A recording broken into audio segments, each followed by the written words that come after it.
9:56 इस वक्त का समय और इस वक्त की बड़ी खबर आप देख रहे हैं न्यूज़ 18 इंडिया पर। पीएम मोदी ने जगदीप धनखड़ से बात की है। जिस तरीके से उनकी मिमिक्री की गई टीएमसी सांसद की ओर से, उसको लेकर फोन पर जगदीप धनखड़ से बात की है प्रधानमंत्री नरेंद्र मोदी ने और साफ तौर पर कहा कि सांसदों का यह व्यवहार वाकई दुर्भाग्यपूर्ण है कि सांसद इस कदर सभापति की नकल करते हैं, इस कदर उपराष्ट्रपति की अवहेलना कर रहे हैं।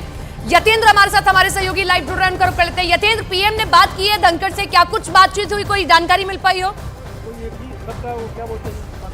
देखिए, बिल्कुल प्रधानमंत्री नरेंद्र मोदी ने राज्यसभा के सभापति धनखड़ से बात की है और खुद धनखड़ ने इस बात को लेकर ट्वीट किया है कि प्रधानमंत्री ने उनसे बात की और प्रधानमंत्री ने उन्होंने कहा है कि जो सांसदों की जो कृत्य है, जो घृणित कृत्य है, उस पर उन्होंने दुख व्यक्त किया और यह भी बताया कि जो पवित्र मंदिर परिसर में जो हुआ, संसद परिसर में जो हुआ, वो किसी भी तरीके से उसको सही नहीं ठहराया जा सकता है और इस तरह का अपमान जो उन्होंने किया है वो निंदनीय है। और लेकिन इस तरह का अपमान प्रधानमंत्री मोदी ने बताया कि इस तरह का अपमान उनके साथ लगातार 20 सालों से होता हुआ आ रहा है। इसके बाद धनखड़ ने उनसे कहा कि इस तरह के जो अपमान है वो उनको उनके संवैधानिक कर्तव्यों के आड़े नहीं आ सकते हैं और वो उन सिद्धांतों के प्रति तहे दिल से प्रतिबद्ध हैं और कोई भी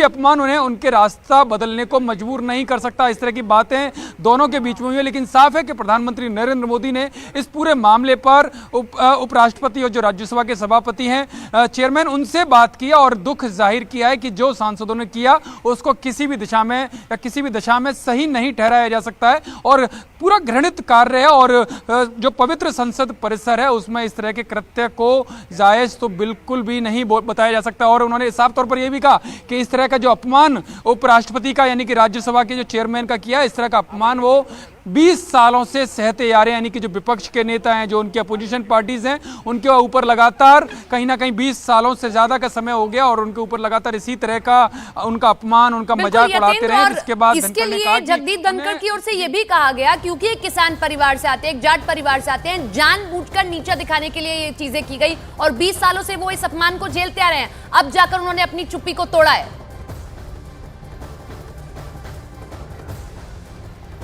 देखिए, बिल्कुल लगातार प्रधानमंत्री मोदी ने जो बात की, उन्होंने कहा कि 20 सालों से लगातार उनको अपमानित करते आ रहे हैं और इसके बावजूद भी अपना काम वो लगातार करते आ रहे हैं। और जो कल जो हुआ, जो सभापति को लेकर हुआ, जिस तरह से उनकी नकल उतारी गई, उनका मजाक बनाया गया, वो उपराष्ट्रपति जैसे संवैधानिक पद के साथ और वो भी संसद में ऐसा हो सकता है, ये दुर्भाग्यपूर्ण है। इसको बहुत दुर्भाग्यपूर्ण प्रधानमंत्री नरेंद्र मोदी ने बताया, जिसके बाद जो राज्यसभा के चेयरमैन ने साफ तौर पर कहा कि प्रधानमंत्री, कुछ लोगों की हरकतें मुझे अपना कर्तव्य निभाने और संविधान में निहित सिद्धांतों को बनाए रखने से नहीं रोक सकती हैं और वो तहे दिल से उन मूल्यों के प्रति प्रतिबद्ध हैं। हालांकि कल भी सभापति ने साफ तौर पर कहा था कि गिरावट की कोई हद होती है, लेकिन सारी हदें क्रॉस कर दी गई हैं। जिस तरह का व्यवहार वहां पर मकर द्वार के पास पर सांसदों ने किया, उन्होंने साफ तौर पर राहुल गांधी की तरफ भी इशारा किया था। ठीक है यतेंद्र, मैं लौट रही हूँ आपके पास में, लेकिन इस बीच अपने दर्शकों को वो ट्वीट भी दिखा देते हैं जो जगदीप धनखड़ की ओर से किया गया। उन्होंने पोस्ट किया और उस पर लिखा कि मैंने पीएम से बात की है, पीएम ने मुझसे इस पूरे मामले पर बात की फोन पर। क्या लिखा ये आपको दिखा देते हैं। इंग्लिश में है, मैं इसको आपको थोड़ा सा ट्रांसलेट करके भी बता पाऊं। Received a telephone call from the prime minister Narendra Modi. PM से एक फोन कॉल आता है। He expressed great pain over the abject threats of some honorable MPs. उन्होंने दुख जाहिर किया कि कुछ माननीय सांसदों के द्वारा मुझ पर इस तरीके की टिप्पणी की गई और इसी के साथ में उन्होंने he told me that he has been at the receiving end of such insults for 20 years. ये भी बताया जगदीप धनखड़ ने पीएम को, 20 सालों से इस अपमान को वो झेल रहे हैं। आज तो सबके सामने आ चुका है, लेकिन 20 सालों से वो ऐसा देख रहे हैं। तो ये तमाम बातें उन्होंने अपने ट्वीट में लिखी हैं और वाकई दुर्भाग्यपूर्ण है कि संसद के अंदर ऐसा कुछ हो और आप उपराष्ट्रपति की इस कदर जो है अवहेलना करते हैं। हमारे साथ यतेंद्र, हमारे सहयोगी लाइव बने हुए हैं और साथ ही साथ बाकी भी हमारे सहयोगी लाइव बने हुए, लेकिन सबसे पहले मैं यतेंद्र का ही रुख करती हूँ और यतेंद्र का रुख करूंगी। अरुण भी हमारे साथ बने हैं। अरुण, जगदीप धनखड़ को लेकर कुछ किसान भी द्वारिका में बैठ चुके हैं प्रदर्शन करने के लिए और कह रहे हैं कि जाट समुदाय की आपने ये अवहेलना की है। 20 सालों से जगदीप धनखड़ ये दुख झेल रहे थे, तो आप सोचिए कि ये जो अवहेलना है तब्दील हो जाएगी वोटों में और फिर खिलाफ चली जाएगी कांग्रेस को ये शायद समझ नहीं आ रहा है। देखिए, जो आज के उपराष्ट्रपति हैं वो इसके पहले गवर्नर थे पश्चिम बंगाल के और वहां से लेके यहां तक कई बार उनको लेकर के इस तरह की टिप्पणी की गई है जिससे विवाद हुए हैं और वो आहत हुए हैं। इसके पहले भी अगर आपने देखा होगा एक उनका वीडियो वायरल हुआ था जिसमें वो प्रधानमंत्री का अभिवादन कर रहे हैं और वो उनकी स्टाइल है।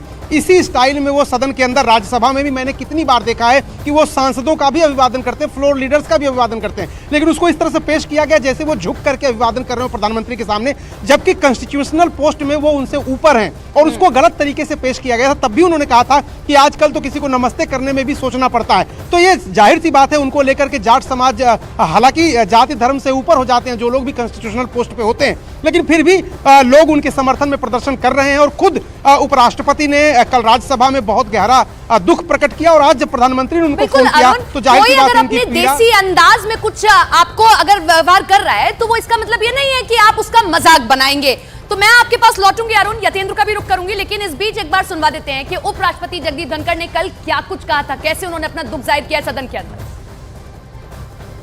You used Twitter, official handle of the spokesperson, to demean me, insult my background as a farmer, insult my position as a jat, insult my position as chairman. Sir, these are two serious issues. Please go back to your seat. गिरावट की कोई हद होती है। आप social media पर सदन के अंदर सिर्फ मुझे टारगेट नहीं कर रहे, किसानों को टारगेट कर रहे हैं, जाट समुदाय को टारगेट कर रहे हैं। यतेंद्र का मैं एक बार रुख करूंगी।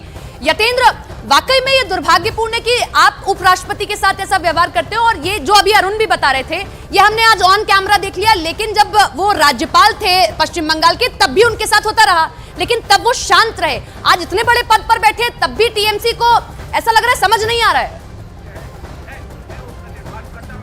देखिए, जब वो पश्चिम बंगाल के राज्यपाल थे तब भी उनका कई बार अपमान किया गया और कई बार उनका रास्ता भी रोका गया, कि जो कि अमूमन आमतौर पर देखा नहीं जाता है। लेकिन जहाँ तक 20 साल के अपमान की बात है तो प्रधानमंत्री नरेंद्र मोदी ने जब उनसे बात की तो प्रधानमंत्री मोदी ने कहा कि 20 सालों से ये विपक्ष के नेता उनका भी अपमान करते आ रहे हैं, और आज उपराष्ट्रपति और जो राज्यसभा के चेयरमैन है धनखड़ साहब का भी अपमान किया, वो भी संसद जैसे पवित्र परिसर के अंदर। तो ये काफ़ी दुर्भाग्यपूर्ण है, और इस तरह की जो घटनाएं और खासकर विरोध हमेशा से विपक्ष करते रहे, मतभेद हो सकते हैं लेकिन मनभेद कभी नहीं होता। लेकिन जो कल जो घटना हुई वो बिल्कुल गिरावट के हद तक की थी, और खुद धनखड़ ने साफ तौर पर कहा कि गिरावट की भी कोई हद होती है। वो सारी सीमाएं एक तरह से लांघ दी गई, जिस तरह से मकर द्वार पर बैठकर जो कल्याण बनर्जी हैं उन्होंने उनकी मिमिक्री की, उनकी जो भाव भंगिमा है उनकी नकल की, यानी कि एक तरह से जो राज्यसभा के चेयरमैन है उनका पूरी तरह से मजाक बनाया। और हद तब हो गई जब कांग्रेस के बड़े नेता पूर्व राष्ट्रीय अध्यक्ष राहुल गांधी खुद उन्होंने टोका टोकी नहीं की बल्कि उस पूरे कार्यकलाप का उन्होंने वीडियो बनाया। तो इससे साफ जाहिर है कि काफी पीड़ा उपराष्ट्रपति को, जो राज्यसभा के चेयरमैन भी उनको हुई, और उन्होंने उस दुख को व्यक्त भी किया। और खुद जब इस घटना की जानकारी प्रधानमंत्री नरेंद्र मोदी को मिली तो उन्होंने भी दुख जाहिर किया, दुर्भाग्यपूर्ण बताया, और राज्यसभा के चेयरमैन से बात भी की और साफ तौर पर कहा कि उपराष्ट्रपति के साथ ऐसा हुआ है, ये बड़ा दुर्भाग्यपूर्ण है। लेकिन प्रधानमंत्री नरेंद्र मोदी इस घटना पर दुख जता सकते हैं तो वाकई ये घटना शर्मनाक है। लेकिन हम सीधा अरुण का भी रुख करेंगे। अरुण, कल इंडिया अलायंस की बैठक हुई थी, सांसदों के सस्पेंशन पर तो चर्चा हुई, लेकिन जिस तरीके से ये वाकया पेश आया इस पर भी क्या चर्चा हुई? जरा सा भी सोच विचार इस घटना पर भी किया गया? जरा सी भी शर्म दिखाई दी? देखिए, यही मुश्किल है। सत्ता पक्ष और विपक्ष दोनों अपने अपने रुख को जनता को बताते हैं, लेकिन बीच का रास्ता निकालने की जो कोशिश होनी चाहिए वो दोनों तरफ से दिख नहीं रहा है, क्योंकि अपने रुख पर अड़ा हुआ है विपक्ष। वो कह रहा है कि गृह मंत्री अमित शाह आकर के बयान दे, संसद में सुरक्षा के चूक का मामला है। सरकार कह रही है कि लोकसभा अध्यक्ष की जिम्मेदारी है, उन्होंने जांच ऑर्डर कर दी है, नतीजे का इंतजार करना चाहिए। बीच का जो रास्ता होता है कि संसद को चलाया कैसे जाए। देखिए, बिना विपक्ष के संसद चल नहीं सकती, ये एक प्रेसिडेंस है, ये एक परंपरा है। तो बातचीत ही से ही हल निकलता है, और दोनों पक्ष बातचीत करने को तैयार नहीं, अपना अपना पक्ष जनता के सामने रख रहे हैं। लेकिन इस बीच जिस तरह से कल्याण बनर्जी ने किसी की बॉडी लैंग्वेज, वो संवैधानिक पद पर बैठे हैं या कोई उनके सहयोगी सांसद भी हो, किसी की बॉडी लैंग्वेज को अगर आप उसकी मिमिक्री करेंगे, उसका उपहास करेंगे, तो ये संसदीय लोकतंत्र के लिए या फिर संवैधानिक संस्थाओं का अपमान है, और ऐसा नहीं होना चाहिए। इस बात को अपोजिशन के भी कई लोग मानते हैं, हालांकि खुल के वो इसलिए नहीं बोल पाएंगे क्योंकि अपोजिशन की एकता का सवाल है और सरकार इस मामले पर कोई रियायत देने को तैयार नहीं है। एकदम साफ है, स्पष्ट है कि जो हंगामा करेगा, प्ले कार्ड दिखाएगा, हल्ला करेगा सदन के अंदर, उसको सस्पेंड करेंगे। तो दोनों की तरफ से रुख में नरमी नहीं नजर आ रही है, इसलिए संसद में विपक्ष के बिना ही संसद चल रही है।